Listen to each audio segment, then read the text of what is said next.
ਅੱਜ ਦੀ ਵੀਡੀਓ ਦੇ ਵਿੱਚ ਆਪਾਂ ਪੜਾਂਗੇ ਬੇਸਿਕ ਲੈਂਗੁਏजेस ਜਿਹੜੀਆਂ ਕੰਪਿਊਟਰ ਦੇ ਵਿੱਚ ਯੂਜ਼ ਹੁੰਦੀਆਂ ਨੇ। ਤਾਂ ਸਭ ਤੋਂ ਪਹਿਲਾਂ ਜਿਹੜੀ ਲੈਂਗੁਏਜ ਯੂਜ਼ ਹੋਈ that is called machine language. Machine language is also called binary level language. ਹੁਣ ਇਸ ਨੂੰ ਕਿਉਂ ਕਿਹਾ ਜਾਂਦਾ ਹੈ ਬਾਈਨਰੀ ਲੈਂਗੁਏਜ? ਕਿਉਂਕਿ ਜਿੰਨਾ ਵੀ ਕੰਪਿਊਟਰ ਦੇ ਵਿੱਚ ਇੰਸਟਰਕਸ਼ਨਸ ਹਨ, ਸਟਾਰਟਿੰਗ ਤੋਂ ਲੈ ਕੇ ਕੰਪਿਊਟਰ ਜਿਹੜੀਆਂ ਇੰਸਟਰਕਸ਼ਨਸ ਨੇ ਉਹ ਬਾਈਨਰੀ ਕੋਡ ਦੇ ਵਿੱਚ ਲੈਂਦਾ। ਇਸ ਦਾ ਮਤਲਬ ਕੀ ਹੈ, ਜੇ ਤੁਸੀਂ ਹੁਣ ਇੱਕ ਮਸ਼ੀਨ ਲੈਂਗੁਏਜ ਦੇ ਵਿੱਚ ਕੰਪਿਊਟਰ ਨੂੰ ਕੋਈ ਵੀ ਇੰਸਟਰਕਸ਼ਨ ਦੇਣੀ ਹੈ ਤਾਂ ਤੁਹਾਨੂੰ ਮੈਨੂਅਲੀ 0 1 ਦੀ ਫਾਰਮ, ਬਾਈਨਰੀ ਕੋਡ ਨੂੰ ਕੀ ਕਿਹਾ ਜਾਂਦਾ ਹੈ 0 1 ਦੀ ਫਾਰਮ, ਤਾਂ ਤੁਹਾਨੂੰ ਮੈਨੂਅਲੀ ਇੰਸਟਰਕਸ਼ਨਸ ਜਿਹੜੀਆਂ ਨੇ ਬਾਈਨਰੀ ਕੋਡ ਦੇ ਵਿੱਚ ਦੇਣੀਆਂ ਪੈਣਗੀਆਂ। ਫੋਰ ਐਗਜ਼ਾਮਪਲ ਹੁਣ ਤੁਸੀਂ ਦੇਖ ਰਹੇ ਹੋ, ਜੇ ਤੁਸੀਂ ਦੋ ਨੰਬਰਸ ਨੂੰ ਮਸ਼ੀਨ ਲੈਂਗੁਏਜ ਦੇ ਵਿੱਚ ਲਿਖਣਾ ਹੈ ਤਾਂ ਉਹ 0 1 ਦੀ ਫਾਰਮ ਦੇ ਵਿੱਚ ਹੁੰਦਾ ਹੈ। ਤਾਂ ਬਾਈਨਰੀ ਲੈਂਗੁਏਜ ਕਿਹੜੀ ਹੈ 0 1 ਦੀ ਫਾਰਮ। ਤਾਂ 0 1 ਦੀ ਫਾਰਮ ਦੇ ਵਿੱਚ ਜਦੋਂ ਤੁਸੀਂ ਇੰਸਟਰਕਸ਼ਨਸ ਇਨਸਰਟ ਕਰੋਗੇ ਤਾਂ ਹੀ ਕੰਪਿਊਟਰ ਜਿਹੜਾ ਉਹ ਅੰਡਰਸਟੈਂਡ ਕਰਦਾ। ਬਟ ਇਸ ਲੈਂਗੁਏਜ ਦੇ ਵਿੱਚ ਪ੍ਰੋਬਲਮ ਕੀ ਸੀ, ਤੁਹਾਨੂੰ ਸਾਰੇ ਦੇ ਸਾਰੇ ਮਸ਼ੀਨ ਲੈਂਗੁਏਜ ਕੋਡ ਨੂੰ ਯਾਦ ਰੱਖਣਾ ਪੈਂਦਾ ਸੀ। ਤਾਂ ਉਸ ਤੋਂ ਬਾਅਦ ਜਿਹੜੀ ਲੈਂਗੁਏਜ ਇਨਵੈਂਟ ਹੋਈ that is called assembly language. ਹੁਣ ਅਸੈਂਬਲੀ ਲੈਂਗੁਏਜ ਕਿਉਂ ਬਣਾਈ ਗਈ? ਕਿਉਂਕਿ ਮਸ਼ੀਨ ਲੈਂਗੁਏਜ ਦੇ ਵਿੱਚ ਕੰਮ ਕਰਨਾ ਬਹੁਤ ਜ਼ਿਆਦਾ ਡਿਫਿਕਲਟ ਹੁੰਦਾ ਸੀ। ਸਾਰਾ ਦਾ ਸਾਰਾ ਕੋਡ 0 1 ਦੀ ਫਾਰਮ ਦੇ ਵਿੱਚ ਹੁੰਦਾ ਸੀ। ਤਾਂ ਇਨ ਕੇਸ ਜੇ ਤੁਹਾਡਾ ਕੋਡ ਬਹੁਤ ਜ਼ਿਆਦਾ ਲਾਰਜ ਹੈ ਤਾਂ ਤੁਹਾਨੂੰ ਉਸ ਨੂੰ ਮੋਡੀਫਾਈ ਕਰਨਾ ਬਹੁਤ ਜ਼ਿਆਦਾ ਡਿਫਿਕਲਟ ਕੰਮ ਹੋ ਜਾਂਦਾ ਸੀ। ਤਾਂ ਇਸ ਰੀਜ਼ਨ ਕਰਕੇ ਅਸੈਂਬਲੀ ਲੈਂਗੁਏਜ ਜਿਹੜਾ ਅਲਟਰਨੇਟਿਵ ਬਣਾਇਆ ਗਿਆ ਮਸ਼ੀਨ ਲੈਂਗੁਏਜ ਦਾ। ਅਸੈਂਬਲੀ ਲੈਂਗੁਏਜ ਦੀ ਖਾਸੀਅਤ ਕੀ ਸੀ?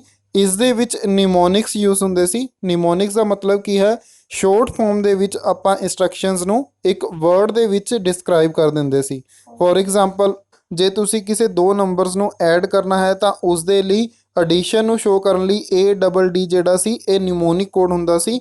ਜਦੋਂ ਆਪਾਂ ਕਿਸੇ ਦੋ ਨੰਬਰਸ ਨਾਲ ਐਡ ਲਿਖ ਦਿੰਦੇ ਸੀ ਤਾਂ ਕੰਪਿਊਟਰ ਨੂੰ ਪਤਾ ਲੱਗਦਾ ਸੀ ਅਸੈਂਬਲੀ ਲੈਂਗੁਏਜ ਦੇ ਵਿੱਚ ਦੋ ਨੰਬਰਸ ਨੂੰ ਐਡ ਕਰਨਾ ਹੈ।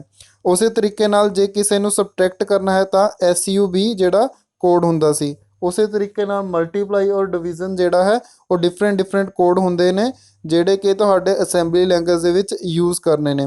ਤਾਂ ਜੇ ਇਨ ਕੇਸ ਤੁਸੀਂ ਦੋ ਨੰਬਰਸ ਨੂੰ ਐਡ ਕਰਨਾ ਹੈ ਤਾਂ ਅਸੈਂਬਲੀ ਲੈਂਗੁਏਜ ਦੇ ਵਿੱਚ ਕੁਝ ਇਸ ਤਰੀਕੇ ਨਾਲ ਦਿਖਣਗੇ, ਜਿਵੇਂ ਤੁਸੀਂ ਦੇਖ ਰਹੇ ਹੋ ਐਡ 2, 3, ਰਿਜ਼ਲਟ। ਹੁਣ ਇਸ ਦੇ ਵਿੱਚ ਕੀ ਹੈ, 2 ਔਰ 3 ਨੰਬਰਸ ਨੂੰ ਐਡ ਕਰਕੇ ਆਪਾਂ ਅਸੈਂਬਲੀ ਲੈਂਗੁਏਜ ਦੇ ਵਿੱਚ ਐਡੀਸ਼ਨ ਪਰਫਾਰਮ ਕਰ ਰਹੇ ਹਾਂ। As compare to machine language, assembly language ਜਿਹੜੀ ਹੈ ਉਹ ਬਹੁਤ ਜ਼ਿਆਦਾ ਈਜ਼ੀ ਸੀ ਬਿਕੋਜ਼ ਤੁਹਾਨੂੰ ਜਿਹੜਾ ਹੈ ਕੋਈ ਵੀ ਕੋਡ ਜਿਹੜਾ ਯਾਦ ਨਹੀਂ ਕਰਨਾ ਪੈਂਦਾ ਸੀ। ਬਟ ਇਸ ਦੇ ਵਿੱਚ ਇੱਕ ਪ੍ਰੋਬਲਮ ਹੋਰ ਹੈ, ਕੰਪਿਊਟਰ ਡਾਇਰੈਕਟਲੀ ਅਸੈਂਬਲੀ ਲੈਂਗੁਏਜ ਨੂੰ ਐਗਜ਼ੀਕਿਊਟ ਨਹੀਂ ਕਰਦਾ। ਸੋ ਜਿਹੜਾ ਵੀ ਪ੍ਰੋਗਰਾਮ ਤੁਸੀਂ ਯੂਜ਼ ਕਰ ਰਹੇ ਹੋ ਉਸ ਨੂੰ ਪਹਿਲਾਂ ਅਸੈਂਬਲਰ ਕੋਲ ਭੇਜਿਆ ਜਾਂਦਾ ਹੈ। ਅਸੈਂਬਲਰ ਉਸ ਅਸੈਂਬਲੀ ਲੈਂਗੁਏਜ ਪ੍ਰੋਗਰਾਮ ਨੂੰ ਕਨਵਰਟ ਕਰਦਾ ਹੈ ਮਸ਼ੀਨ ਕੋਡ ਦੇ ਵਿੱਚ। ਜਿਵੇਂ ਤੁਸੀਂ ਐਗਜ਼ਾਮਪਲ ਦੇ ਵਿੱਚ ਦੇਖ ਰਹੇ ਹੋ, ਸੋਰਸ ਕੋਡ ਜੋ ਹੈ ਉਹ ਅਸੈਂਬਲੀ ਲੈਂਗੁਏਜ ਦੇ ਵਿੱਚ ਲਿਖਿਆ ਗਿਆ ਹੈ, ਅਸੈਂਬਲਰ ਦੀ ਹੈਲਪ ਨਾਲ ਜਿਹੜਾ ਹੈ ਉਹ ਮਸ਼ੀਨ ਕੋਡ ਦੇ ਵਿੱਚ ਕਨਵਰਟ ਹੋ ਰਿਹਾ ਹੈ। Next one is high level language. ਹੁਣ ਹਾਈ ਲੈਵਲ ਲੈਂਗੁਏਜ ਕਿਆ ਹੈ? ਸਭ ਤੋਂ ਪਹਿਲਾਂ ਤਾਂ ਇਹ ਪਲੇਟਫਾਰਮ ਇੰਡੀਪੈਂਡੈਂਟ ਹੁੰਦੀਆਂ ਹਨ। ਤੁਸੀਂ ਆਪਣਾ ਜਿਹੜਾ ਵੀ ਕੋਡ ਹੈ ਉਸ ਨੂੰ ਰਾਈਟ ਕਰਕੇ ਕਿਤੇ ਵੀ ਕਿਸੇ ਵੀ ਡਿਫਰੈਂਟ ਮਸ਼ੀਨਸ ਦੇ ਉੱਪਰ ਰਨ ਕਰ ਸਕਦੇ ਹੋ। ਇੰਸਟਰਕਸ਼ਨਸ ਹੁੰਦੀਆਂ ਨੇ ਉਹ ਇੰਗਲਿਸ਼ ਲੈਂਗੁਏਜ ਦੀ ਤਰ੍ਹਾਂ ਹੁੰਦੀਆਂ ਹਨ।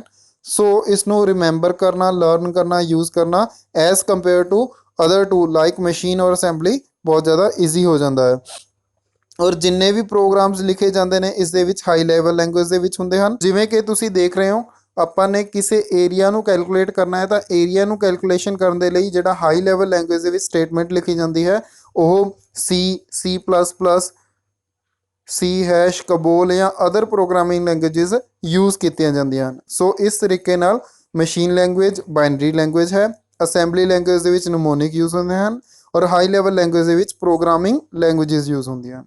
ਆਪਾਂ ਨੇ ਹੁਣ ਤੱਕ ਪੜ੍ਹਿਆ ਮਸ਼ੀਨ ਲੈਵਲ ਲੈਂਗੁਏਜ ਕਿਆ ਹੁੰਦੀ ਹੈ, ਅਸੈਂਬਲੀ ਲੈਂਗੁਏਜ ਕਿਆ ਹੁੰਦੀ ਹੈ ਔਰ ਹਾਈ ਲੈਵਲ ਲੈਂਗੁਏਜ ਕਿਆ ਹੁੰਦੀ ਹੈ। ਨੈਕਸਟ ਟੌਪਿਕ ਹੈ ਲੈਂਗੁਏਜ ਟਰਾਂਸਲੇਟਰਸ। ਹੁਣ ਲੈਂਗੁਏਜ ਟਰਾਂਸਲੇਟਰ ਦਾ ਕੰਮ ਕੀ ਹੈ? ਇਨਪੁਟ ਪ੍ਰੋਗਰਾਮ ਜਿਹੜਾ ਕਿਸੇ ਵੀ ਇੱਕ ਪ੍ਰੋਗਰਾਮਿੰਗ ਲੈਂਗੁਏਜ 'ਚ ਲਿਖਿਆ ਹੋਇਆ ਉਸ ਨੂੰ ਕਿਸੇ ਹੋਰ ਪ੍ਰੋਗਰਾਮਿੰਗ ਲੈਂਗੁਏਜ ਦੇ ਵਿੱਚ ਕਨਵਰਟ ਕਰਨਾ। ਨੈਕਸਟ ਹੈ ਜੀ ਟਾਈਪ ਆਫ ਲੈਂਗੁਏਜ ਪ੍ਰੋਸੈਸਰ ਔਰ ਟਰਾਂਸਲੇਟਰਸ। ਇਜ਼ ਆਪਣੇ ਕੋਲ ਅਸੈਂਬਲਰ ਹੈ, ਇੰਟਰਪ੍ਰੀਟਰ ਹੈ, ਕੰਪਾਈਲਰ ਹੈ। ਆਪਾਂ 1 ਬਾਏ 1 ਇਹਨਾਂ ਨੂੰ ਰੀਡ ਕਰਕੇ ਦੇਖਾਂਗੇ।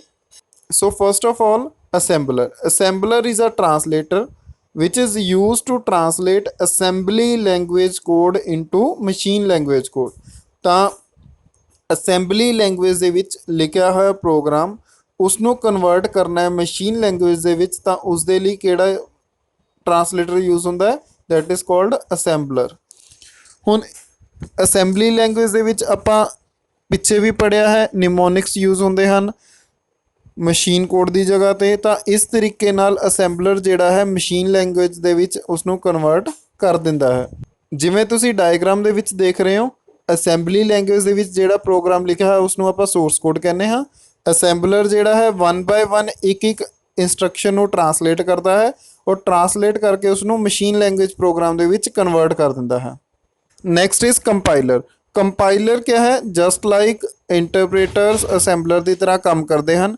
ਇੰਟਰਪ੍ਰੇਟਰ ਦੇ ਵਿੱਚ ਜਿਹੜਾ ਸੋਰਸ ਪ੍ਰੋਗਰਾਮ ਹੈ ਉਹ ਲਾਈਨ ਬਾਏ ਲਾਈਨ ਕੰਪਾਈਲ ਹੁੰਦਾ ਹੈ, ਬਟ ਜਿਹੜਾ ਆਪਣੇ ਕੋਲ ਕੰਪਾਈਲਰ ਹੁੰਦਾ ਹੈ ਇਹ ਸਾਰੇ ਦੇ ਸਾਰੇ ਪ੍ਰੋਗਰਾਮ ਨੂੰ ਕੰਪਾਈਲ ਕਰਦਾ ਹੈ ਔਰ ਉਸ ਦੇ ਵਿੱਚ ਜੇ ਕੋਈ ਵੀ ਐਰਰਸ ਨੇ ਤਾਂ ਉਸ ਨੂੰ ਹਾਈਲਾਈਟ ਕਰਦਾ ਹੈ ਔਰ ਐਟ ਦਾ ਐਂਡ ਜਿਹੜਾ ਤੁਹਾਡੀ ਇੰਸਟਰਕਸ਼ਨਸ ਹੈ ਉਸ ਨੂੰ ਐਗਜ਼ੀਕਿਊਸ਼ਨ ਦੇ ਵਿੱਚ ਕਨਵਰਟ ਕਰਦਾ ਹੈ। ਜਿਵੇਂ ਤੁਸੀਂ ਡਾਇਗਰਾਮ ਦੇ ਵਿੱਚ ਦੇਖ ਰਹੇ ਹੋ, ਕੰਪਾਈਲਰ ਦਾ ਕੰਮ ਕੀ ਹੈ?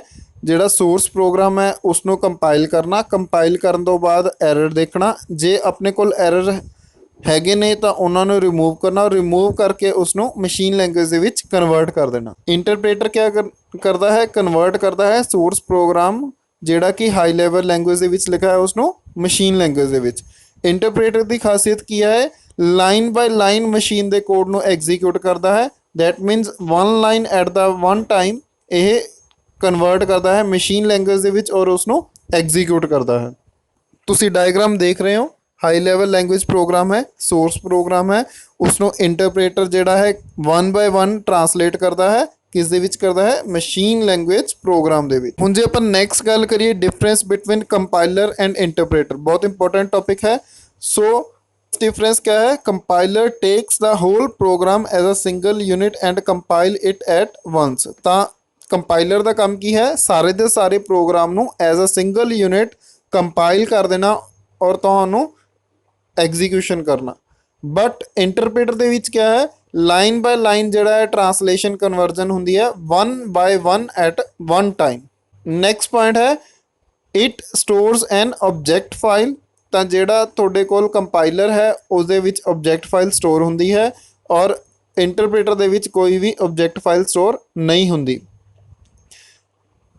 ਜਿਹੜਾ ਕੰਪਾਈਲਰ ਹੈ ਉਹ ਵੀ ਮੈਮਰੀ ਸਪੇਸ ਜਿਹਦੀ ਹੈ ਉਹ ਜ਼ਿਆਦਾ ਐਕਵਾਇਰ ਕਰਦਾ ਹੈ ਔਰ ਇੰਟਰਪ੍ਰੇਟਰ ਜਿਹੜਾ ਉਹ ਲੈਸ ਮੈਮਰੀ ਐਕਵਾਇਰ ਕਰਦਾ ਹੈ। ਇਹ ਕੰਪਾਈਲਰ ਦੇ ਵਿੱਚ ਜੋ ਪ੍ਰੋਗਰਾਮ ਐਗਜ਼ੀਕਿਊਸ਼ਨ ਹੈ ਬਹੁਤ ਫਾਸਟ ਹੈ ਔਰ ਇੰਟਰਪ੍ਰੇਟਰ ਦੇ ਵਿੱਚ ਕਿਆ ਹੈ? ਉਹ ਸਲੋ ਹੈ। डिबगिंग ਜਿਹੜੀ ਹੈ ਉਹ ਬਹੁਤ ਜ਼ਿਆਦਾ ਹਾਰਡ ਹੈ, ਡਿਫਿਕਲਟ ਹੈ ਇਨ ਕੇਸ ਆਫ ਕੰਪਾਈਲਰ ਔਰ ਡਿਬगिंग ਜਿਹੜੀ ਹੈ ਇੰਟਰਪ੍ਰੇਟਰ ਦੇ ਕੇਸ ਦੇ ਵਿੱਚ ਬਹੁਤ ਜ਼ਿਆਦਾ ਈਜ਼ੀ ਹੈ। ਬੇਸਿਕ ਡਿਫਰੈਂਸ ਕੰਪਾਈਲਰ ਔਰ ਇੰਟਰਪ੍ਰੇਟਰ ਦਾ ਇਹੀ ਹੈ।